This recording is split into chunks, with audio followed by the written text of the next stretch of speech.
Nesse vídeo, nós vamos falar sobre 5 problemas dos professores particulares e como solucioná-los.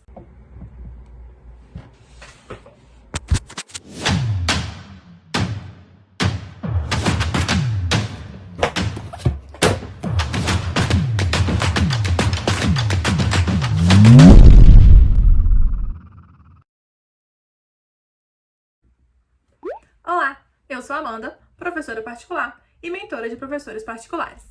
Bem-vindos! Vamos começar? Bom, primeiro grande problema é reposição de aula. Sempre aquela confusão se a pessoa pode repor a aula à vontade, se eu vou colocar um limite. Já quero dizer que tem um vídeo inteiro aqui no canal sobre esse assunto, porque é um assunto que tem várias variáveis. E aí, se vocês quiserem ter tiverem dúvida, quiserem ver informação mais detalhada, assiste o vídeo lá. Mas aqui eu vou dar uma pincelada também, já que esse é um problema muito recorrente dos professores de idiomas. Bom, pra gente evitar esse problema, já é bom a gente marcar isso, combinar isso com o aluno no começo da aula. Então, no começo das aulas, quero dizer, no início de tudo, né? Por quê? Porque você estabelece com ele que vocês vão remarcar a aula como? Aí você tem que dizer, né? Se vai ser estabelecido um limite de aulas que podem ser repostas, se vai ser estabelecido um limite de horas que ele precisa te avisar com antecedência para você se reorganizar e aí ele ter direito a essa reposição. Então, vocês têm que entrar nesse acordo. Normalmente você chega, né, já determinando as regras e o aluno ele vai te contratar se ele gostar dessas regras. Ele pode até fazer, né, um comentário ou outro, ele pode falar, nossa, mas eu viajo demais, enfim, meu trabalho exige que eu viaje muito, como é que funcionaria isso? E você pode resolver com ele se você vai flexibilizar isso mais ou menos. Importante sempre lembrar que você tem que se sentir confortável com isso. Porque se você falar para o aluno, não, fica tranquilo, você pode remarcar quantas você quiser, me avisar no tempo que você quiser e a gente vai dando um jeito, pode ser que o aluno precise remarcar isso demais e você comece a ficar incomodado. E aí, como professor, isso fica ruim na relação, né? Porque você tem que estar se sentindo ali estimulado, você tem que estar sentindo vontade de ensinar aquele aluno. Então, estabelece algumas regras, pensa como é que funciona pra você, como é que fica mais bacana, se você precisa realmente de um aviso prévio, se a aula é presencial ou online, né? Quando a aula é online, a gente costuma conseguir flexibilizar isso um pouco mais, uma vez que a gente não precisa se deslocar. Então, esse negócio que aconteceu com a pandemia aí, a gente percebeu, muita gente percebeu que tem muitas vantagens na aula online. Então a procura aumentou muito, a demanda aumentou muito por aula online, porque a pessoa consegue, primeiro, ficar em casa ou no trabalho, ligar a câmera ali na hora marcada e ter aquela aula. Isso é muito bom tanto para o professor, claro, quanto para o aluno. E isso de você remarcar, porque, como já sabemos, é um problema muito recorrente.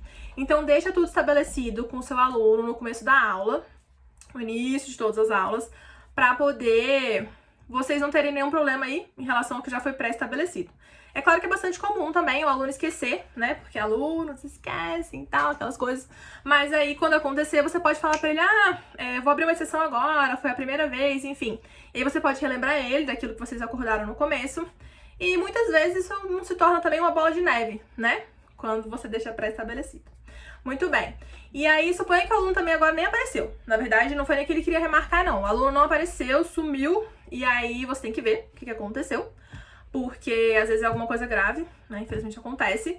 E aí você resolve com ele, né? Quando é alguma coisa grave, é de bom tom aí que a gente não penalize o aluno por alguma coisa que ele não tinha controle nenhum e que, enfim, ele tá às vezes triste, enfim, enfrentando alguma dificuldade.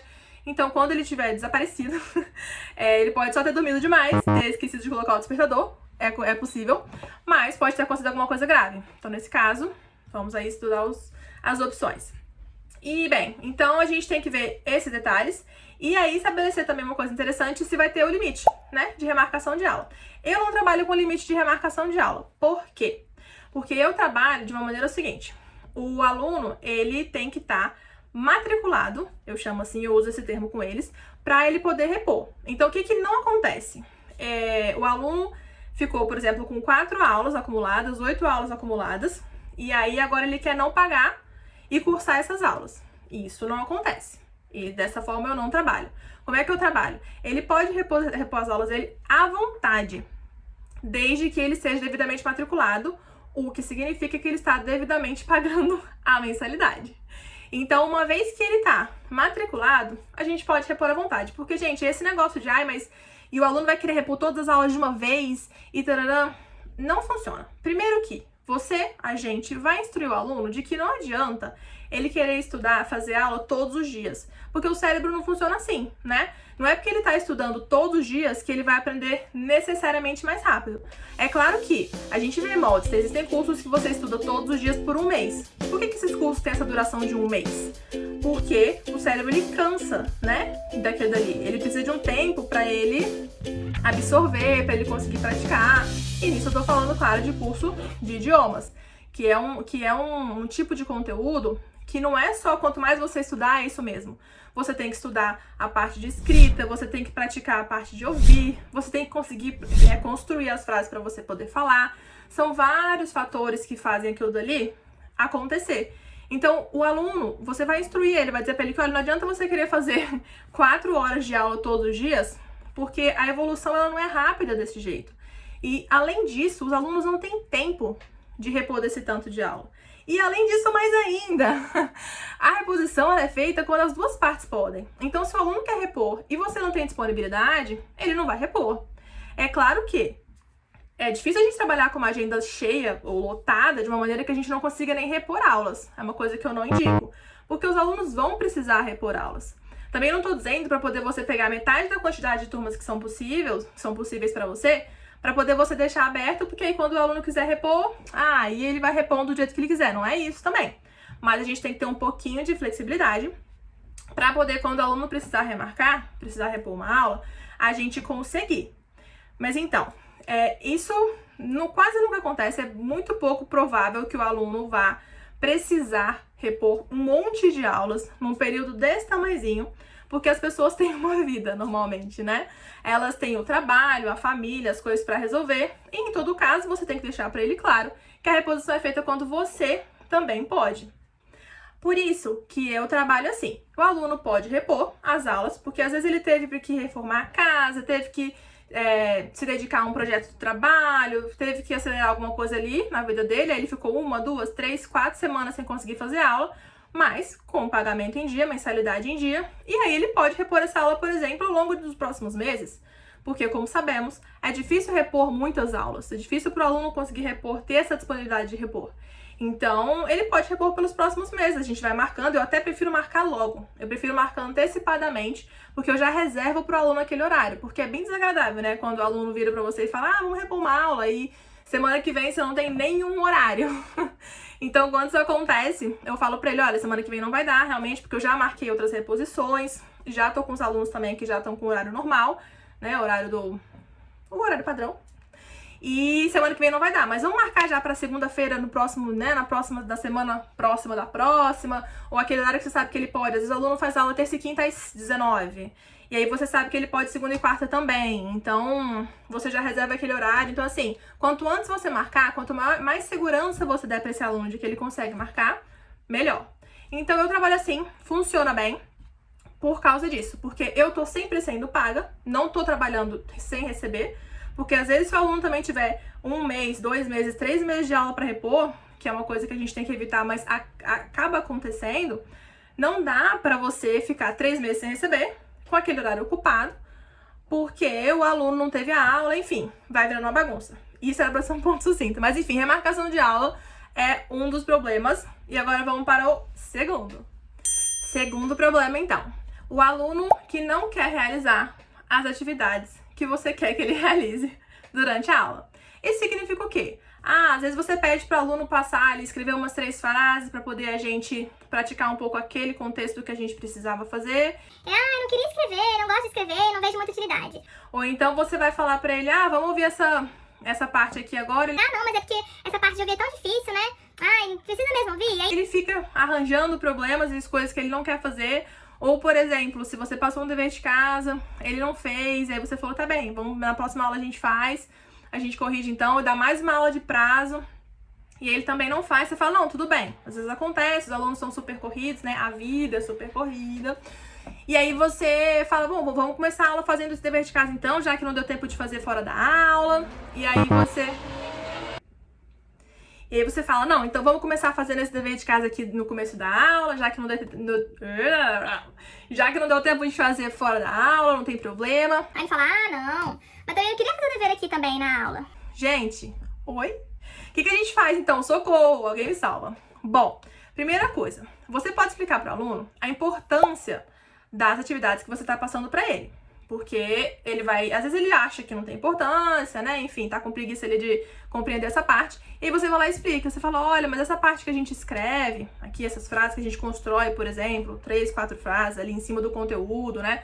Você montou aquela atividade por alguma razão. Então, ela tem alguma importância, algum benefício. E você pode falar pra ele, olha, quando a gente vai escrever essas frases aqui, é um momento muito importante. Por quê? Porque a gente está construindo a frase. Então, aquela hora que o pessoal fala assim, ah, nossa, eu até entendo o que as pessoas estão falando, mas eu tenho uma dificuldade de falar. Por quê? Porque porque é difícil construir a frase na nossa cabeça.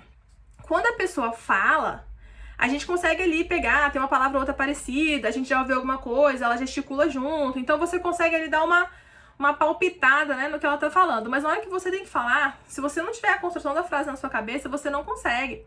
E eu não tô nem falando a construção da frase inteira, com prepositions no lugar, com artigos e advérbios e tudo colocado no lugar perfeitamente. Mas se a pessoa não tiver ali a pessoa que realizou a ação, o verbo e o que ela tá querendo falar, ela não consegue fazer aquela frase. E quando a gente escreve, é uma oportunidade maravilhosa para o aluno fazer essa construção de frase. E quando ele tá com o nosso auxílio, é uma construção de frase correta. Por quê? Quando a gente tá ali com ele fazendo, que a gente vai construir, vai fazer, vai corrigir. E 2, quando ele faz o dever de casa, porque a gente também vai corrigir. Então ele vai ter a construção de frases corretas.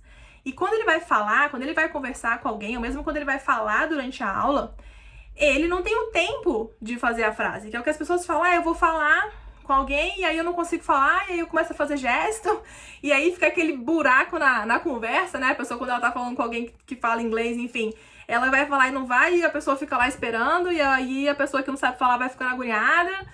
Já viu? Então, pra isso não acontecer, como é que a gente pratica? Escrevendo. Cara, escrever é legal? Olha, a maioria das pessoas não se entretém muito não com a parte escrita. Porém, é necessário por causa disso, porque é a hora que a gente consegue construir a frase, colocar ela na nossa cabeça, e quanto mais vezes a gente conseguir construir frases, e se possível corretamente, ou pelo menos com alguém indo lá corrigir, mais a gente vai conseguir falar. Então você pode explicar para ele os benefícios de cada atividade que você separou, porque aí de repente faz ele se interessar e dar aquele clique de tá bem, tudo bem, vou fazer. Se nem assim o aluno se interessar muito, ou se você fez isso e funcionou por uma aula, ou 2, ou 3, e depois voltou a acontecer o mesmo problema, o que você pode fazer? Bom, você pode, na hora que o aluno se nega ali um pouquinho a fazer e tal, você pode falar pra ele, não, vamos fazer então essa atividade, depois a gente descansa 5 minutinhos, aí a gente conversa sobre alguma outra coisa, fala um pouco em português, dá um intervalinho aí pro cérebro, o que você acha? E aí negocia com ele alguma coisa nesse sentido. Ou às vezes você nem fala também. Ele falou, não sei, não tô achando muito interessante isso aqui, enfim, fez a reclamação dele. E você pode fazer o quê? Você mesmo puxa o assunto. Sabe que ele fez alguma coisa ontem, vai fazer amanhã, alguma coisa aconteceu no trabalho, ele comprou não sei o quê, enfim, qualquer coisa que você lembre, você começa a conversar com ele. Você mesmo faz esse relaxamento sem nem precisar avisá-lo. Você conversa com ele ali 5 minutinhos, em português mesmo, deixa a cabeça dar uma relaxada e depois estimula ele pro dever de novo, pra tarefa de novo. Por quê? Porque quando a gente descansa, tem mais chance também da gente conseguir, da gente estar ali um pouco mais aberto, né, pra o que a gente tem que fazer. E outra coisa também é usar o bom humor, né? Não sei se todo mundo é assim agitado e espirituado que nem eu, mas o aluno tá meio, não, mas não sei o que, vai perder o tempo disso, não queria fazer o dever aqui, não sei o que. Fala, não, vamos lá. Que isso, não, vamos ficar mais inteligente? O que você acha? Não, isso aí, olha só, vou fazer a primeira pra você.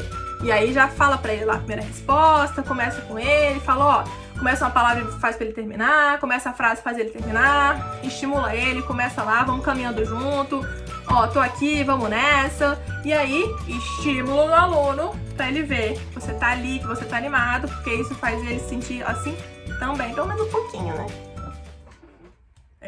O nosso terceiro problema é o quê? A idade do professor. Quando o professor de idiomas é muito novo. E aí a pessoa olha e fala, nossa, mas você é muito novo. Porque assim, se ela não falar, você não vai ter como saber por que que ela não fechou com você, ou por que que ela não se interessou pelo seu trabalho. Porque você não vai saber, né? Eu não disse, não disse. Beleza. Agora, se tem gente que chega a falar, que a pessoa fala pra você, ah, mas você é muito novo, e aí ela já te desqualifica, porque você é novo mesmo, possivelmente. É aí esses 18, 20, 22.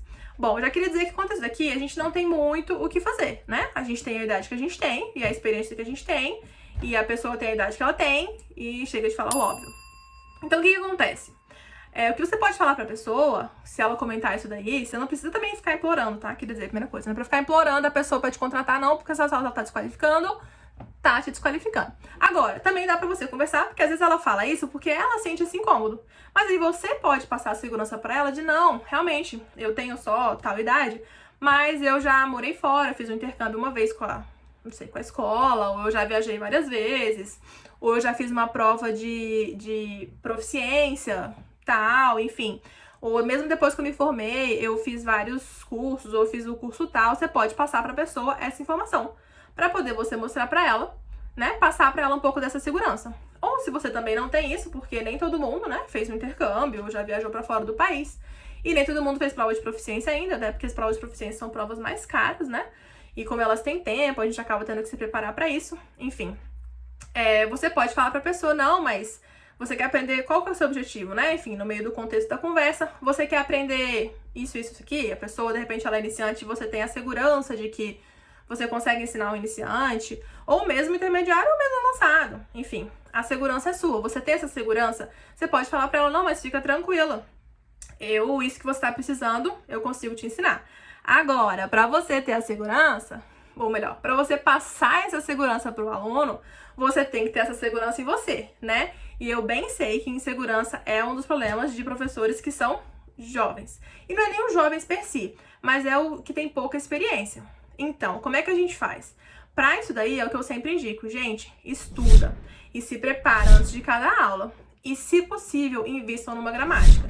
Então, às vezes a gente tá super apertado, tem zero dinheiro quando vai começar, enfim, quando tá mais novo, e não consegue investir numa gramática, porque uma gramática ela vai custar aí tranquilamente R$200, mas mais provável que ela custe entre 300, né, por aí. Então não é um livro barato. Agora, por que eu falo de você ter uma gramática? Porque, Amanda, mas quer dizer então que se eu souber gramática, eu vou ter a segurança do mundo? Não é isso. É porque é o seguinte, vocabulário, o aluno te perguntar como é que você vai falar paralelepípedo em inglês, você não tem obrigação de saber. A gente não sabe todas as palavras do dicionário, nem do nosso idioma. Então, ele te perguntar uma palavra que tá fora da lição e você não saber, não tem nenhum problema. Você pode falar, essa palavra eu não sei, mas vamos consultar o dicionário aqui e a gente descobre agora, ou descobre depois, ou enfim, depende do estilo da aula que você vai ter ali. Então, não tem problema. Agora, queria deixar claro, isso se ele perguntar fora da aula, tá? Se for no contexto, calma, se ele perguntar do material, que é não o material da aula. O material da aula, gente, por favor, é mais do que a nossa obrigação de saber o conteúdo do material da aula, tá? Então, por favorzinho, estudem antes de cada aula. Saibam do que a aula tá falando, saibam o vocabulário da aula, saibam tudo que a aula tá abarcando. Então, isso daí tem que saber. Agora, se ele te pergunta alguma coisa justamente fora do contexto da aula, fora do conteúdo da aula, e você sabe responder, aí você vai ganhando mais a confiança dele e cada vez mais vai reforçando sua segurança pra você mesmo. E, de novo, como isso é mais difícil com vocabulário, porque vocabulário, né, pra gente saber todos, é uma caminhada aí quase infinita, a gramática, ela te dá esse respaldo. O aluno faz muita pergunta de gramática que ele nem sabe que é de gramática, né? Por que essa palavra tá aqui? Por que essa palavra escreve assim? Por que isso aqui significa tal coisa? E, na verdade, né, enfim, tudo é muito fundamentado na gramática. Então, quando eu falo isso, quando eu dou a dica de estudem a gramática, invistam numa gramática, para você ganhar essa segurança de saber conteúdo até fora do que tá naquela aula. Então, você vai ganhando essa confiança, vai ganhando essa segurança com você e com o aluno. Então, quanto a ser novo, a gente não tem muito o que fazer, fora passar essa segurança pro aluno. Só que para passar, você tem que ter a segurança em você. Então, para isso, a gente faz o quê? Se prepara, estuda e domina o conteúdo. Beleza? Tá bom. 4. Bom, quarto problema são aulas desinteressantes. Como é que a gente faz para deixar nossas aulas interessantes, dinâmicas e de forma que o aluno não fique entediado a ponto dele começar a pensar, ai, não sei muito se eu quero seguir nesse idioma, se eu quero seguir aprendendo, a aula tá meio chata. Então, o que a gente faz? Bem, para a gente deixar a aula interessante, a gente precisa primeiramente planejar.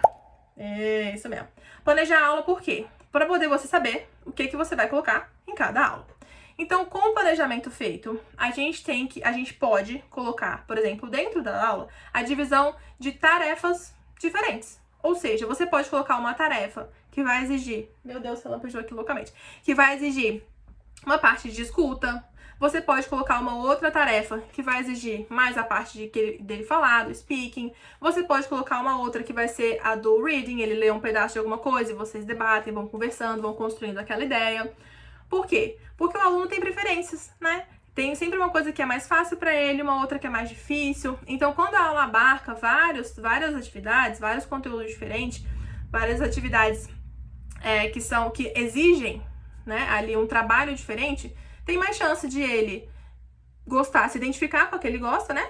Aproveitar que ele gosta, e que ele não gosta é só um pedaço. Porque se ele ficar a aula inteira fazendo uma coisa que fala, nossa, eu tenho muita dificuldade nisso aqui, e aí fica lá 1 hora de aula, 1h30 de aula, e ele tá lá naquele negócio que é muito difícil pra ele, vai ficar desinteressante, ele vai ficar cansado, ele vai ficar frustrado, então não é muito interessante. Então, pra isso, a gente faz o quê? Procura colocar vários tipos de estímulos diferentes na mesma aula. Outra coisa muito bacana que a gente tá tendo a oportunidade agora, com essa parte de aula online, é você usar sites. Existem vários sites que a gente pode usar, que a gente usa, que já vem com jogos. E aí você tem que, claro, dar uma olhada antes, dar uma selecionada, isso é parte do planejamento, pra poder você ver qual é o conteúdo que você precisa, que você vai usar naquela aula, que você quer explorar com o aluno. Pode ser do conteúdo novo, pode ser uma revisão de algum conteúdo anterior.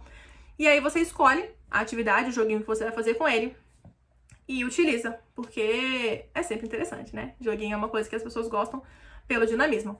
Agora, quando a aula é presencial, que a gente não vai estar ali com o computador na nossa frente, você tem joguinhos que você pode usar, que você compra tipo cartas, enfim, nas cartinhas mesmo você tem a possibilidade de ler, lá tem as opções, enfim, as sugestões de jogos, mas aí também você já tem que ir lá, né, numa loja especializada, ou mesmo num site especializado, fazer a compra desse material, é um pouquinho mais difícil, então tem que pesquisar um pouquinho mais. Quando é por site, é mais fácil.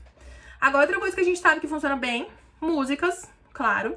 Não vamos trazer música demais, né, porque eu acho que ainda tem um pouco daquele preconceito de música, assim, as pessoas acham que, mas música, todo cursinho dava aula com música há 30 anos, desde sempre, e aí tira lá um pedacinho e aí você tem que completar. Então não precisa super utilizar a música, mas uma música que o aluno gosta, vez ou outra, é bacana, porque, bom, ele já gosta da música, ele vai se interessar, né, porque ele vai saber que a música tá falando, então a música funciona bem também. Outra coisa interessante são notícias, então você quer trazer pra ele um assunto que é interessante pra ele, pra poder a aula não ficar desinteressante, e você trabalha com notícias, você busca notícias que interessem a ele, e trabalha, funciona bem também. Quinto e último problema desse vídeo: pagamento. Exato, pagamento, cobrança de pagamento, cobrança de juros sobre o pagamento que não foi feito. Muito bem. Tá bem, olha só, as pessoas comentam que elas ficam incomodadas de cobrar o pagamento, porque, pô, você vai lá cobrar da pessoa, tipo, oi, e aí, vai me pagar? Como é que vai ficar? Mas, gente, olha só, não tem por que ter esse desconforto. Vamos lembrar aqui que o aluno, ele combinou com você um valor, né? Você falou o seu preço, ele aceitou, vocês combinaram a quantidade de horas aulas, então ele sabe que ele vai pagar aquele valor todo mês. E tudo bem, né? Então você não tem que sentir desconforto de cobrar ele, porque, primeiramente, tem muitos alunos que esquecem mesmo, que são distraídos, que ia fazer agora e aconteceu alguma coisa, então é muito comum. Às vezes você fala assim, ei, tá lembrando do pagamento desse mês? E aí ele fala, tinha esquecido, verdade, vou fazer agora. E aí já faz. Então, isso é o mais comum. As pessoas, elas são mais corretas do que erradas. Eu acredito nisso, fé na humanidade, que as pessoas, que tem mais gente que quer ser certa do que ser errada. Então, quando você lembra ela fala, nossa, esqueci, me desculpa. Ou às vezes quando você também não lembra ela, porque você ficou sem graça, e aí já passaram 5 dias, 8 dias. Às vezes quando ela chega na aula, ela fala, nossa, esqueci seu pagamento, me desculpa. E aí ela te transfere. Então, o que eu indicaria? Que você espere alguns dias, porque o aluno esqueceu. Então, se ele esqueceu, ele pode lembrar olhando pra você, olhando pro seu rostinho maravilhoso, quando vocês forem ter aula. E também porque é o seguinte, você tem a possibilidade de cobrar dele, né? De fazer o pagamento normalmente por transferência, por boleto ou por cartão de crédito. Eu sei que ao vivo também pode ser, né? Mas é porque eu acho que esse é um dos menores casos. A pessoa tem que sacar o dinheiro e te passar, então tem que ser uma aula presencial, ela tem que querer sacar o dinheiro, enfim. Mas se ela te pagar no dinheiro também, beleza. É a mesma ideia da transferência. E o que acontece? A transferência tem a vantagem de o aluno pode programar várias transferências logo. Então, se você combinou com ele por mês, ele pode combinar, ele pode programar já transferência para mês de janeiro, fevereiro e março, ou 6 meses, se ele quiser, porque aí já fica o pagamento sendo feito automaticamente. Agora, é a minoria dos alunos que senta para poder fazer a programação lá e tal, para poder passar para você todo mês. Então, a transferência eu acho mais trabalhosa. Por isso, porque o aluno tem que lembrar ele mesmo todo dia, todo mês, de fazer essa transferência. E como o tempo passa muito rápido, essa é a tendência dele esquecer, é a maior tendência dele esquecer, é na transferência. E aí você vai ter que lembrar sempre assim, e aí, lembrou do pagamento desse mês? E aí, lembrou do pagamento desse mês? E fica aquela coisa de você, parece que todo mês tem que estar lá lembrando o aluno. Qual que é uma alternativa para isso? Boleto. Por quê? Porque o boleto, você vai lá, faz o boleto, manda pro aluno, e aí você combina com ele dia 5, dia 10, dia 15, não sei, o dia que vocês preferirem. E aí sempre você manda pra ele com uns 10 dias, pelo menos 5 dias de antecedência.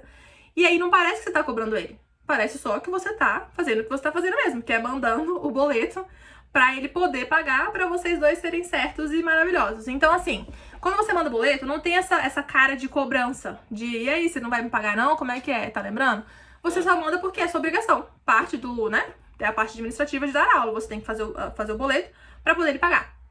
E aí é bastante bacana. Só que o boleto você tem que fazer, tem que estar num banco que tenha, né, a possibilidade de boleto.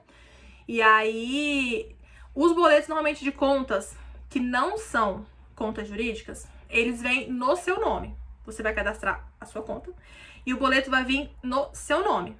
Na hora que o aluno pagar, cai na sua conta. Porém, quando o aluno recebe esse boleto, ele tá com o seu nome, com o seu nome do professor, com o nosso nome, não com o do aluno. Então, isso pode passar para o aluno um conforto um pouco de, mas o boleto nem tá no meu nome. Não sei, não tem muito problema em atrasar. Não sei qual é a parte aí que vai estar dentro da cabeça do aluno. Tô aqui só mirabolando. Então, tô comentando com vocês que esse boleto que é de conta que não é jurídica, me corrijam aqui se vocês souberem de bancos que fazem, pode mandar. Ai, meu Deus, tá chovendo muito aqui, relampejando, meu Deus. Tá bem? Se vocês souberem de bancos que fazem boletos no nome do pagador, né, no nome da pessoa que tem que pagar, sem a conta ser jurídica, pode colocar aqui, porque eu desconheço. Eu só conheço que faz quando a conta ela é pessoa física, faz no nome do dono da conta. Então, quando você manda o boleto pra pessoa, por mais que ela pague e caia na sua conta, o boleto vai no nosso nome, no meu ou no nome do professor. Agora, se você tiver uma conta jurídica, para você ter uma conta jurídica, você tem que ter um CNPJ, e aí, para isso, você tem que abrir um CNPJ. Inclusive, trabalhar com MEI é bastante benéfico, estou para fazer um vídeo sobre isso, das vantagens do MEI, enfim, as desvantagens e a comparação com o autônomo, mas tá bem, não fiz ainda. E aí você tendo uma conta jurídica, aí você consegue fazer um boleto no nome do aluno. Você cadastra os dados, cadastra CPF e tudo mais, e aí você manda o boleto pra ele, no nome dele, e aí você passa, né, essa ideia de, olha, o boleto é seu, no seu nome, sua cobrança, sua obrigação, então funciona bem. Porque, né, você manda pra ele e você pode, inclusive, se ele falar, mas posso pagar a transferência? Tem aluno que prefere. Então, o que você faz? Você manda o boleto e manda uma mensagem junto, né? Oi, aluno, bom dia, boleto desse mês já disponível para pagamento. Existe a possibilidade de transferência também, ok? Fique à vontade, obrigado. Qualquer dúvida, estou à disposição. Então, você pode falar pra ele fazer a transferência. E lembra, percebeu que você mandou pra ele um lembrete sem estar cobrando, sem estar passando essa ideia de, aí, vai me pagar quando? Então, funciona bem, tá bem? O cartão de crédito também funciona bem, porém, tem taxa no cartão de crédito. Então, você também tem que ter uma conta jurídica para poder vincular esse cartão. E a grande vantagem do cartão de crédito é que você consegue parcelar os 12 meses, ou 10 meses, ou os meses que você quiser parcelar para ele o ano inteiro. Então, não tem atraso, né? É super vantajoso. Mas aí você tem que ter uma conta jurídica, você tem que pegar uma maquininha de cartão de crédito, ou pelo menos o serviço da maquininha. E aí, para poder você conseguir passar esse cartão, o aluno tem que realizar essa compra. Se a aula for online, você vai ter que mandar um link para ele tem que ter essa confiança de passar o cartão dele nesse link, enfim. Tem esses problemas. E o cartão, a gente sabe que cobra uma porcentagem, né? Sobre toda a venda que faz.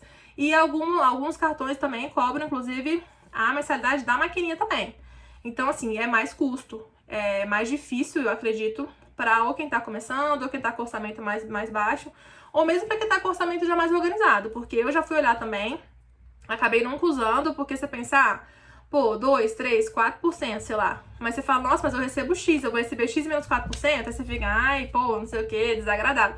Enfim, então acabou que eu também não usei. Se você usar, comenta aí pra poder saber como é que foi a sua experiência, tá bem?